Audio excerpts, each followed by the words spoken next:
She was found shivering in the barn, huddled between bales of hay, like a wounded sparrow trying to hide from the storm. Some encounters feel like pure chance. Others, though, carry the weight of a silent providence, the kind that only reveals itself when the heart is ready to understand. This is the story of two hearts broken by the same blow of fate, separated by guilt and reunited by grace. It's about how forgiveness grows slowly, like a seed cast on wet earth, and how true love doesn't die, it just waits for the right time to bloom. Subscribe to the channel for heartwarming stories every day. The rain had been falling for 3 days straight. The sky was a grey blanket stretched over the fields, and the wind cut at your skin like a sharp blade. Thomas adjusted his soaked hat and pushed the barn door open with his shoulder, holding his flashlight high. The beam danced on the old wooden walls, casting long shadows among the stacked hay bales. He'd expected to find a lost calf, maybe a frightened hen. Not this. Between two bales, curled up like a wounded creature, was a woman. Her brown dress clung to her thin body, dark hair plastered to her face, her eyes wide, not with surprise but with sheer panic. She flinched as the light hit her, shrinking further against the plank wall. Thomas froze. His heart pounded, too hard, too fast. That face. My God.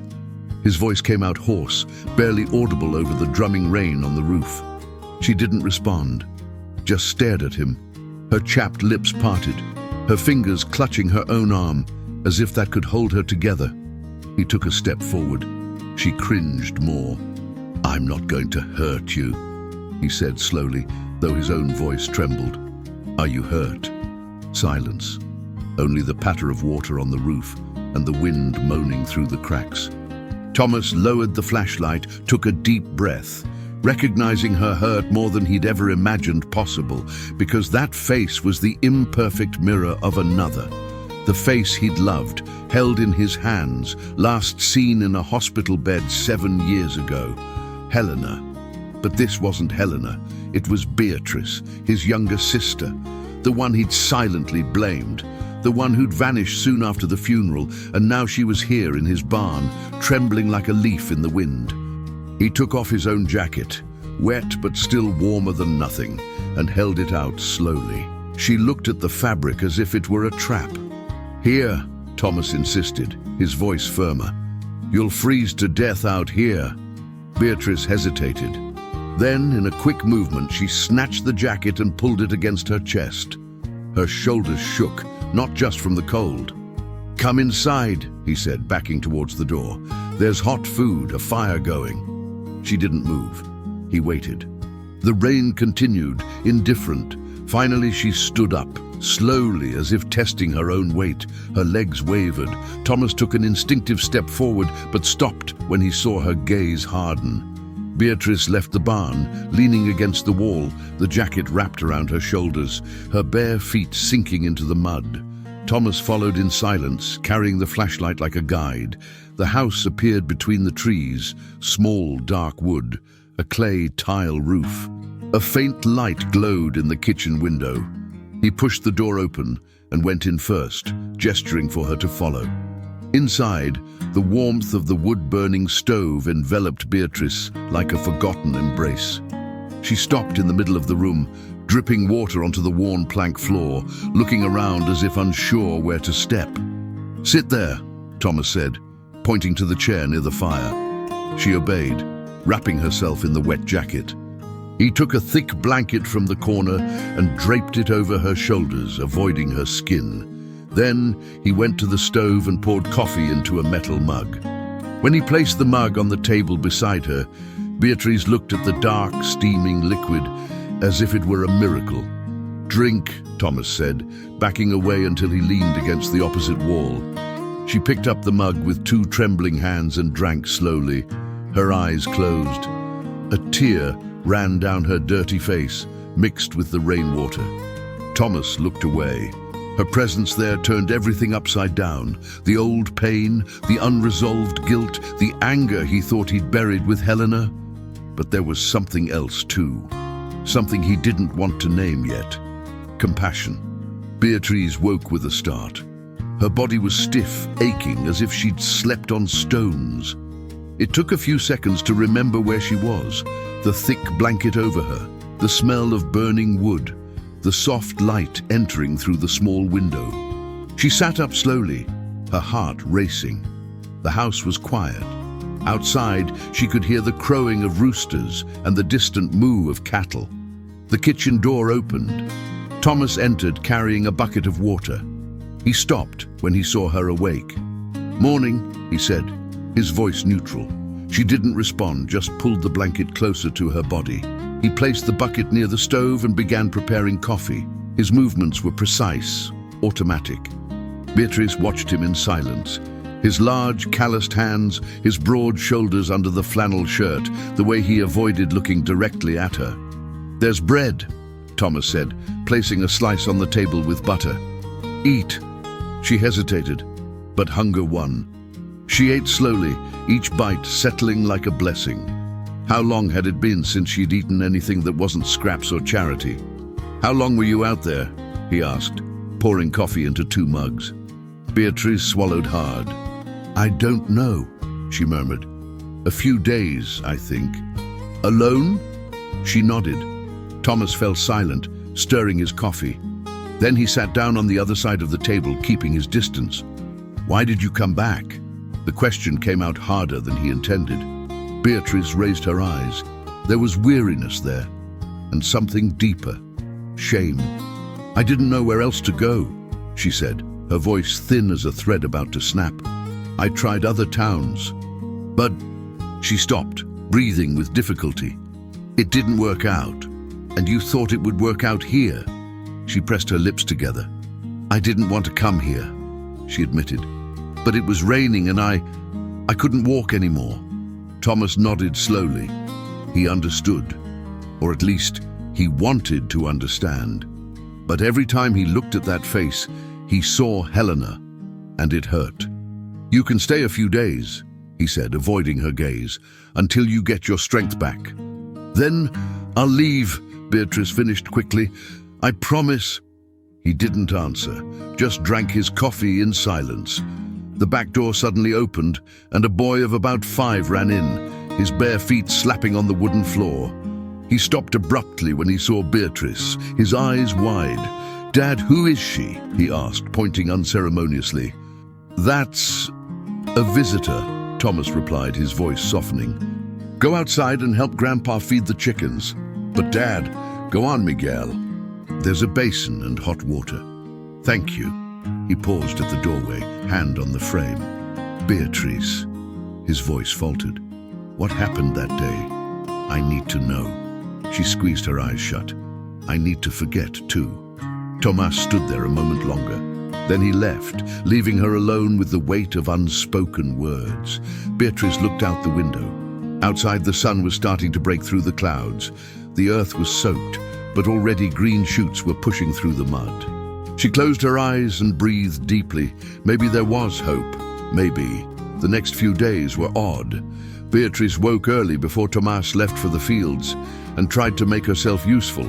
She washed dishes, swept the floor, mended torn clothes she found in a forgotten basket. She did it all in silence, like someone apologizing without words. Thomas watched her from a distance. He couldn't decide what he felt. Part of him wanted to send her away, seeing that face every day, reopened wounds that had taken years to heal. But another part, smaller and more stubborn, felt something different. Compassion, perhaps. Or the faint echo of what Helena would say if she were there. "Look after her, Thomas. She's my sister." The proprietor, a woman with a hard face and a sharp tongue, leaned over the counter. "Heard you're harboring strange folk in your house, Thomas." He didn't look up. "It's my business, Mrs. Gable." "Your business?" She crossed her arms. "Beatrice Moreira disappeared from here 7 years ago, disappeared right after poor Helena." "Watch it!" Thomas cut in, his voice low but firm. Mrs. Gable recoiled, but her lips thinned. "Just saying what everyone knows. That girl's got guilt in her blood, and now you're letting her near your son?" Tomas grabbed the bag of flour and tossed the coins on the counter. Miguel's fine, and it's none of your concern. He left before she could reply, but her words clung to him like mud, guilt in her blood. When he returned home, he found Beatrice sitting on the porch, mending one of his shirts. Miguel was beside her, playing with scraps of wood. The scene was strangely peaceful. "Dad," Miguel ran to him. "The lady taught me how to make a boat."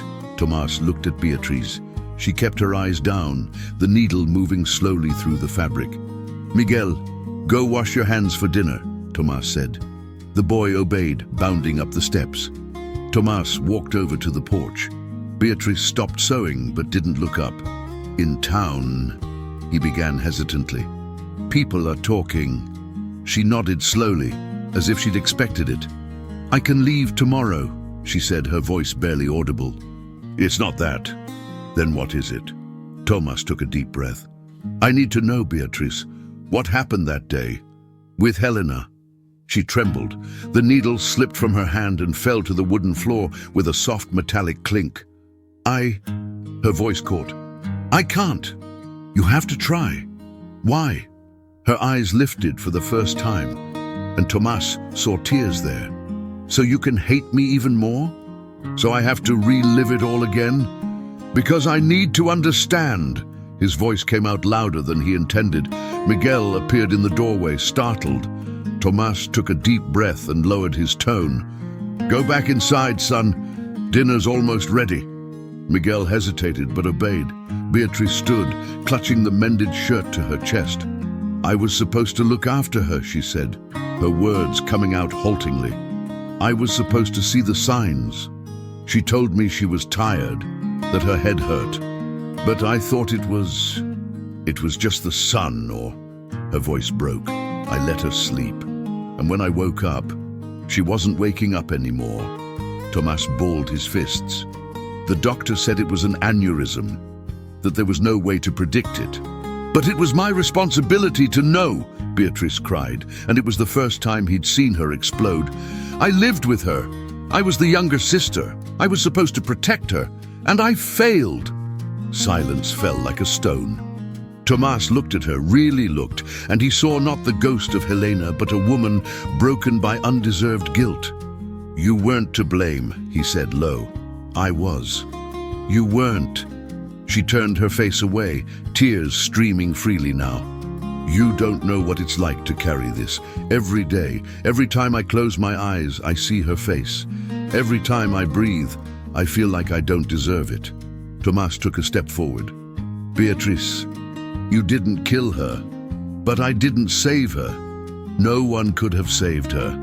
She sank to her knees on the porch floor, sobbing. Tomas stood, torn between the urge to touch her and the fear of what it might mean. Finally, he knelt and placed a hand on her shoulder. "You're safe here," he said, firm. "Understand? You're safe." Beatrice looked up at him through her tears, incredulous, and for the first time in 7 years, something inside her began to yield. The days found a rhythm. Beatrice woke with the rooster's crow, lit the stove, made coffee. Tomas left for the fields early, returned for lunch, then left again. Miguel stayed close to her, curious and talkative, filling the silence the adults carried. "Why don't you talk much?" the boy asked one morning, sitting at the table while Beatrice cut potatoes. She smiled faintly. "Sometimes I have nothing to say. But my dad doesn't talk much either. You two are quiet." Beatrice looked out the window. Outside, Tomas was fixing a fence, his hands steady on the hammer. "Your father is a good man," she said softly. "I know, but he gets sad sometimes." "Sad how?" Miguel shrugged.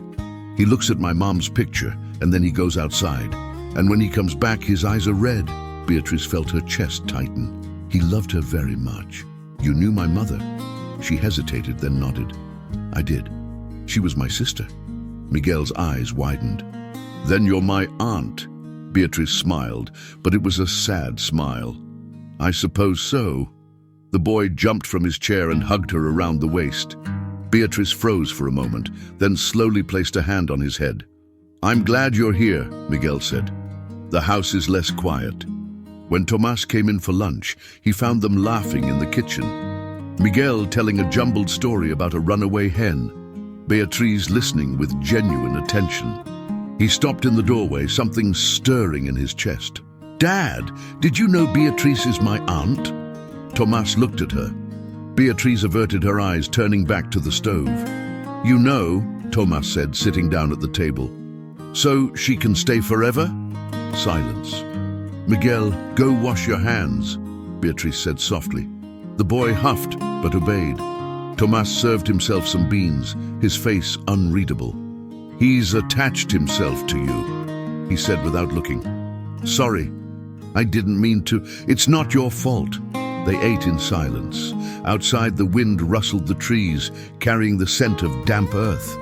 "I'm going into town tomorrow," Tomas said, "to get supplies. Do you need anything?" Beatriz looked up, surprised. "No, thank you." He nodded. Then, almost as if the words cost him effort, "You have a way with him, with Miguel." Beatriz felt a warmth spread in her chest. "He's a good boy." "Yeah, like his mother." The silence returned, but this time it was different. Less heavy, almost comfortable. That afternoon, Beatriz gathered herbs in the yard while Miguel played nearby. Tomas appeared, carrying wood to fix the coop roof. "Need a hand?" she offered. He hesitated. "Can you hold a ladder?" "I think so." He almost smiled. Almost. They worked side by side until the sun began to dip. Miguel slept on the porch, wrapped in a blanket. When they finished, Tomas climbed down from the ladder and looked at the work done.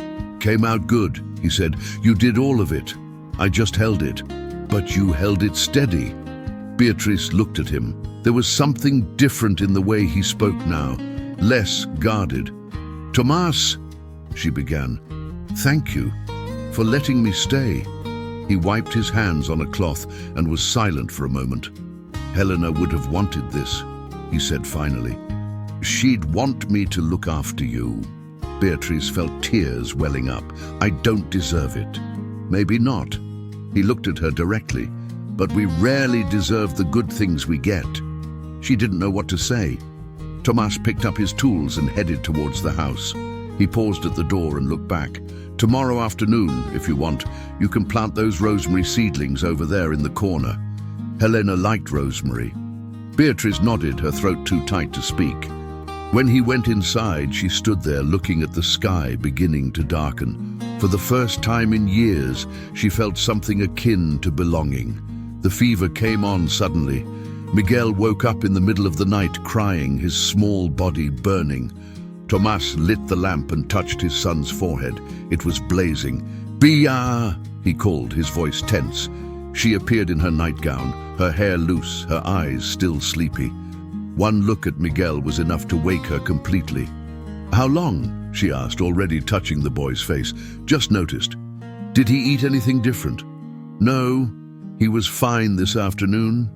Beatrice took a deep breath, thinking fast. "Get cold water and clean cloths." Tomas rushed out. She sat on the bed next to Miguel, stroking his forehead. "Aunt Bia," the boy murmured. "I'm cold." "I know, sweetie, but we're going to warm you up. Just hold on a little longer." Tomas returned with the basin and cloths. Beatrice began to place damp cloths on Miguel's wrists, neck and forehead, speaking softly all the while, calming him. "Does he need a doctor?" Tomas asked, his voice strained. "Let's wait until morning. If the fever doesn't come down, we'll go. But for now, this helps." They spent the night keeping vigil. Beatrice changed the cloths, re-wet them, and softly sang lullabies from her childhood. Tomas stayed nearby, unable to leave, watching her every move. There was something in the way she cared for the boy. It wasn't just technique, it was devotion. Near 4 in the morning, the fever began to subside. Miguel fell asleep, his breathing finally calm. Beatrice leaned against the wall, exhausted. "Thank you," Tomas said, his voice raspy. She looked at him. "You don't have to thank me." "I do. You saved him." "I didn't save him. I just took care of him." Tomas sat on the floor beside her. They stayed there, both propped against the wall, listening to Miguel's soft breathing. "I didn't know what to do," Tomas admitted. "When Helena got sick, I didn't know either. And then it was too late." Beatriz closed her eyes. "I didn't know either. That's the truth. I didn't know, Tomas, and I blamed myself for it every day since." He looked at her. "It wasn't your responsibility to know. But I wanted to have known." They fell silent. Outside, the first birds began to sing. "You're good with him," Tomas said. "With Miguel. He doesn't remember his mother much. He was too little. But with you, I don't know, he smiles more." Beatriz felt tears welling up. "He's a special boy." "Yeah," Tomas hesitated. "Like you." She turned her face to him, surprised. Tomas held her gaze. "You're not to blame, Beatriz. You never were. And I'm so sorry I let you believe that." A tear traced its way down her cheek. "You don't owe me an apology." "I do, because when you disappeared, I didn't go after you. I let you carry that alone. And that was cowardly." Beatrice sobbed softly. Tomas, in a gesture that surprised them both, pulled her close. She rested her head on his shoulder and cried, not from sadness, but from relief. "You can stay," he said, his voice firm, "for as long as you need. This is your home too." She couldn't reply. She just nodded against his shoulder. When the sun rose, Miguel woke up without a fever, asking for oatmeal. Beatriz prepared it with trembling hands, but her heart was lighter than it had been in years. And Tomas, watching from the doorway, realized something had changed. He no longer saw Helena in that face. He saw Beatriz. On Sunday, the whole town went to church. Tomas usually avoided it, but this time Miguel asked to go. He wanted to show off a drawing he'd made in Sunday school. Beatriz hesitated when he suggested they go together. "I don't know if it's a good idea," she said. "Why?" "People. They'll talk." "Let them talk." She looked at him, uncertain. But there was something firm in the way Tomas spoke, something decided. The church was in the town square, small and white, surrounded by old trees. As they got down from the wagon, a few eyes turned. Beatrice felt their weight like stones. "Stay close to me," Tomas murmured. They went inside and sat in the back. Miguel sat between them, oblivious to the tension. The service went on normally, but Beatrice felt the whispers around them like needles. When it was over, they went out to the square. Miguel ran off to play with other children near the bandstand. Tomas and Beatrice stood nearby, watching. That's when Mrs. Lourdes appeared, accompanied by two other women. "Tomas Ferreira," she said, her voice loud enough to attract attention. "I thought you had more sense." Tomas turned slowly. "Good morning, Mrs. Lourdes." "Good morning, nothing." She pointed at Beatrice. "Do you know who this woman is? Do you know what she did?" "I know who she is, and I know she didn't do anything." "She didn't?" One of the other women chimed in. "She let poor Helena die." Beatrice shrunk back, but Tomas stepped forward. "Helena died of an aneurysm. There was no way to predict it, no way to stop it. But she was her sister. She should have taken care of her." "She did take care of her," Tomas said, his voice rising. "She took care of her as best she could, and she's not to blame for anything." Mrs. Lourdes crossed her arms. "And now you're going to let her raise your son, after she failed her own sister." That's when something snapped. "Enough," Tomas said, his voice sharp. "You know nothing. Nothing she went through, nothing I went through, and you have no right to judge." "We do have the right." "She disappeared for 7 years. 7, and now she returns like nothing happened." "She returned because she had nowhere else to go," Tomas shouted, and the entire town square fell silent. "She returned because the whole world turned its back on her. Because people like you chose to condemn rather than understand." Beatrice touched his arm. "Tomas, you don't have to." "I do." He looked at her, then at the crowd that had gathered. "This woman took care of my wife until her last day. And when Helena died, she blamed herself for something that wasn't her fault. She carried that alone. And I let her. I failed her just as much as you all did. Mrs. Lourdes opened her mouth, but no sound came out. Tomas continued, but I won't fail again. Beatrice stays, and if anyone has a problem with that, the problem is yours, not mine. He took Beatrice's hand. A simple gesture, but in front of everyone it meant everything. And called Miguel. Let's go home. They walked to the wagon in silence. The entire town square watched, some with disapproval, others perhaps with respect. When they climbed into the wagon, Miguel asked, Dad, why were those ladies mad? Because sometimes people are afraid of what they don't understand, son. But Aunt Bea is nice. She is. Beatrice looked at her own hand, still held in Tomas's. He hadn't let go. Thank you, she whispered. He squeezed gently. You don't need to thank me. It was the right thing to do. On the way back, the sun was high and hot, and for the first time, Beatrice felt that maybe, just maybe, there was a place for her here. A week passed since the scene in the square. Routine returned to normal. Early coffee, farm work, lunch together, Miguel playing while Beatrice sewed or cooked. But there was a tension in the air that Tomas couldn't quite name. On Thursday, a man arrived at the farm in a black buggy. He wore a dark suit and carried a leather briefcase. Beatrice saw him through the window and paled. Tomas, she called, her voice trembling. He was in the barn and came running when he heard her tone. What is it? There's a man. I think he's from the courthouse. Tomas frowned and went to the front of the house. The man got out of the buggy, adjusted his hat, and extended his hand. Tomas Ferreira? That's me. My name is Augusto Menezes. I'm an assistant to the county judge. I'm here about a delicate matter. What matter? The man glanced at the house, then back at Tomas. It concerns Mrs. Beatriz Moreira. I understand she's residing here. Tomas crossed his arms. So, the Moreira family has filed a petition. They want her to return to answer some questions regarding the estate of the deceased Helena Moreira. Beatrice appeared at the door, her face ashen.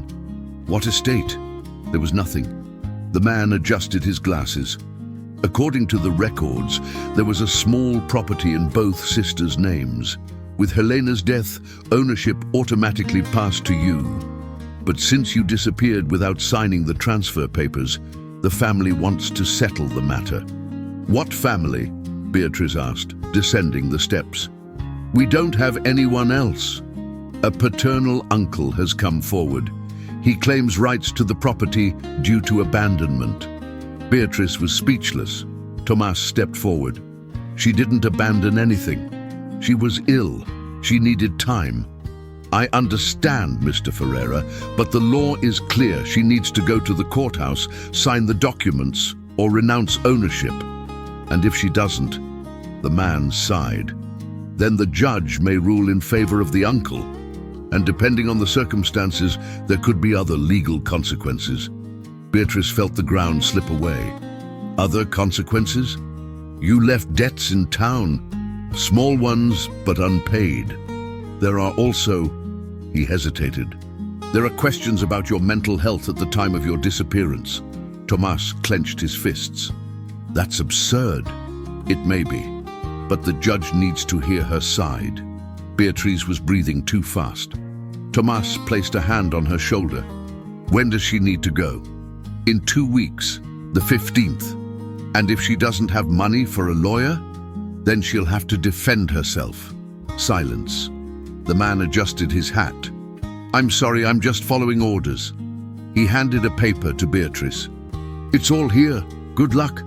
He got into the buggy and drove away, leaving a cloud of dust in his wake. Beatrice collapsed on the steps, the paper trembling in her hand. I can't go back there, she whispered. I can't face all that again. Tomas sat down beside her. You won't go alone. She looked up, incredulous. What? I'll go with you, and we'll sort this out. Together. Tomas, you don't have to. I do. He took her hand. You're not alone anymore, Beatrice. Understand. You have us now. Tears streamed down her face. Why are you doing this? Tomas hesitated. Then, with a sincerity that surprised them both, because I don't want you to leave. The silence that followed was heavy, laden with unspoken things. Miguel appeared at the door, holding the ragdoll Beatrice had made for him. Aunt Bea, are you crying? She quickly wiped her face and smiled. No, sweetie. Everything's fine. But it wasn't. And Tomas knew it. That night he stayed awake, planning. There had to be a way. There just had to be. Because losing Beatrice now would be losing something he hadn't even realized he needed back. Hope. Tomas woke before the sun. He dressed in silence and went to the kitchen table, where he spread out the papers the man from the courthouse had left.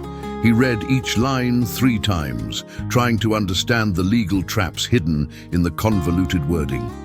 Beatrice appeared at the door, still in her nightgown, her eyes swollen from a sleepless night. You didn't sleep, she asked. I slept a little. She approached, looking at the papers.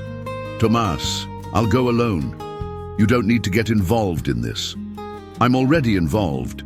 But, Beatrice, he looked up. Stop trying to push me away. I've already decided. She bit her lip, tears threatening to return. I don't want to cause you trouble. You and Miguel have already done so much for me. Then let me do more. That day, Tomas went to the village to speak with the priest. Father Dionisio was an elderly man, but sharp-minded and compassionate. He listened to Tomas in silence, then sighed. Inheritance cases are complicated, my son, especially when abandonment is alleged.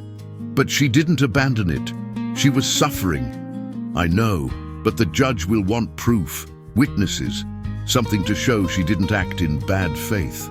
What if I testify? The priest stroked his beard. It would help, but you weren't there when she disappeared. Ideally, it would be someone who can attest to her state at the time, Tomas thought. The doctor who treated Helena. Is he still alive? Dr. Martin? He is. Lives in the next town over now, but he might have records. I need to speak with him. The priest nodded. I'll give you a letter of introduction. He knows me. He'll see you. Tomas returned home with renewed determination. Beatrice was in the backyard, teaching Miguel how to plant beans. The scene was so right, so peaceful. He couldn't let it end. That night, after putting Miguel to bed, Tomas sat with Beatrice on the porch. The stars were bright and the air smelled of damp earth. Tomorrow I'm going to visit Dr. Martin, he said. See if he has anything that can help. Tomas, why are you doing all this? He was silent for a long moment. Then, because when you arrived here, I was dead inside. I just didn't know it. I was living on autopilot. Wake up, work, sleep. Take care of Miguel, but not living. Beatrice looked at him, surprised. And when you appeared, he continued, his voice low, at first I was angry. Angry because you reminded me of her, because it hurt to look at you. But then I realized it wasn't Helena I was seeing. It was you, and you brought life back here. She felt her chest tighten. I didn't bring anything, I just exist. Exactly. He turned to her. You exist, here, with us, and that matters. Beatrice couldn't hold back her tears. I'm scared, Tomas. Scared of going back there and having it all fall apart again. Scared of losing this. You won't lose it. How do you know? Because I won't let you. She sobbed, and this time Tomas pulled her close. Beatrice rested her head on his chest, listening to the steady beat of his heart. What if the judge rules against me? Then we appeal. And if that doesn't work, then you stay here anyway, as my wife if you need to. Beatrice pulled away, her eyes wide. What? Tomas swallowed, realizing what he had just said. He took a deep breath. Marrying me would resolve the legal situation. You would be my wife. You'd have the protection of the law. No one could force you to do anything. Tomas, you can't suggest this just out of obligation. It's not obligation. He cupped her face in his hands. It's what I want. The silence was absolute. You want to marry me? I do. He smiled, trembling but sincere. If you accept. Beatrice looked at this man, the same one who had found her trembling in the barn, who had taken her in when the world rejected her, who had defended her in the town square, who now offered not just shelter, but his name. Yes, she whispered, I accept. Tomas pulled her into a tight hug, and for the first time in years, both felt something they had forgotten. Hope. True hope. The trip to the county seat took 3 hours by wagon. Tomas, Beatriz and Miguel left at dawn, carrying the documents Dr. Martin had provided. Medical reports, letters, records proving Beatriz's fragile health at the time of her disappearance. Father Dionisio also accompanied them, along with 2 neighbors who, surprisingly, offered to testify in Beatriz's favor. Donna Maria, the midwife, and Donna Concepcion, who had cared for Helena in her final days. When they arrived at the courthouse, an old building with yellow walls and tall windows, Beatriz trembled. I don't know if I can, she said. Tomas took her hand. Yes, you can. And I'm here by your side. Inside, the courtroom was small and stuffy. The judge, a middle-aged man with round glasses, sat behind a heavy desk. Across the room, a stout man with a grey mustache glared at them with contempt. The same Uncle Eugenio. The hearing began. The uncle's lawyer presented the arguments. Abandonment of property, unpaid debts, prolonged absence without justification. Then it was Beatriz's turn. She stood up, her legs trembling, and told her story. She spoke of Helena's death, of the guilt she carried, of the emotional breakdown that made her flee, of the nights spent sleeping outdoors, starving and afraid, of how she had arrived at Tomas's farm by chance or providence. I did not abandon the property in bad faith, she said, her voice firm despite her tears. I abandoned it because I thought I deserved nothing, because I thought the world was better off without me. The judge listened in silence. Then he called the witnesses. Dr. Martin presented the medical reports. Donna Concepcion confirmed that Beatriz was in deep distress after Helena's death. Donna Maria attested that she had always been a good girl. Then Tomas stood up. Your Honor, he began, his voice firm. I lost my wife 7 years ago, and for a long time, I blamed Beatriz. I blamed her without the right to, because it was easier to blame someone than to accept that sometimes bad things just happen. He looked at Beatriz. But this woman, she is not to blame for anything. She is a survivor. And if she had stayed here, she probably wouldn't have survived. She needed to disappear to be able to breathe again. And now that she's back, I won't let them take away from her what little remains. Do you intend to assume her debts? The judge asked. Yes. And I intend to marry her. A murmur went through the room. Uncle Eugenio stood up, indignant. This is absurd. They're rigging this just to steal the property. Steal. Tomas took a step forward. The property is hers by right. You're the one trying to steal what isn't yours. Silence. The judge banged his gavel. I will review the documents and render my verdict. The silence was tense. After long minutes of leafing through papers, the judge looked up. The medical documentation is convincing, and the testimonies confirm Mrs. Moreira's emotional state at the time. He looked at Uncle Eugenio. I see no evidence of bad faith, only suffering. The uncle opened his mouth to protest, but the judge raised his hand. The property remains in Mrs. Beatriz Moreira's name. The debts must be paid within 6 months, otherwise a new hearing will be scheduled, but there will be no transfer to third parties at this time. Beatriz collapsed into her chair, sobbing with relief. Tomas knelt beside her and hugged her. It's over, he whispered. It's over. When they left the courthouse, the sun was high and hot. Miguel ran ahead, shouting with joy. Father Dionisio smiled, blessing them. "God is good," he said. Tomas looked at Beatriz and she smiled, a true, free, light smile. "He is," he said. And for the first time, they both truly believed it. 6 months later, the farm was transformed. The roof was mended, the fence was new, the garden was lush. But the biggest change wasn't in the things, it was in the people. Beatriz woke up every day with a purpose. She tended to the house, taught Miguel to read, planted herbs and flowers. Her hands, once trembling with fear, now moved with a steady confidence. Tomas worked the fields, but always came back for lunch, not out of obligation, but out of desire. The three of them would sit at the table, laughing at silly stories, planning for the future. There was a lightness there. There was life. The wedding happened on a September afternoon at the little chapel in town. Beatriz wore a simple white dress, which Mrs. Gable had helped her sew. Miguel proudly carried the rings. Father Michael conducted the ceremony with tears in his eyes.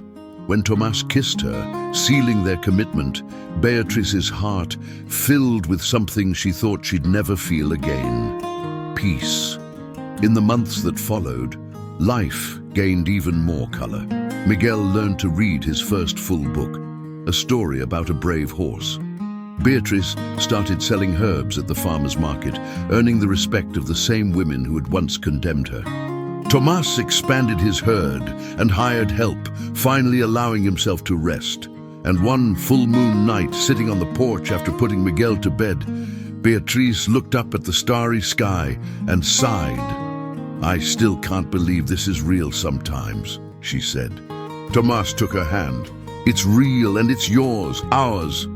The scent of rosemary drifted from the herb patch she'd planted in honor of Helena, but also as a symbol of a new beginning. "Do you think she'd approve?"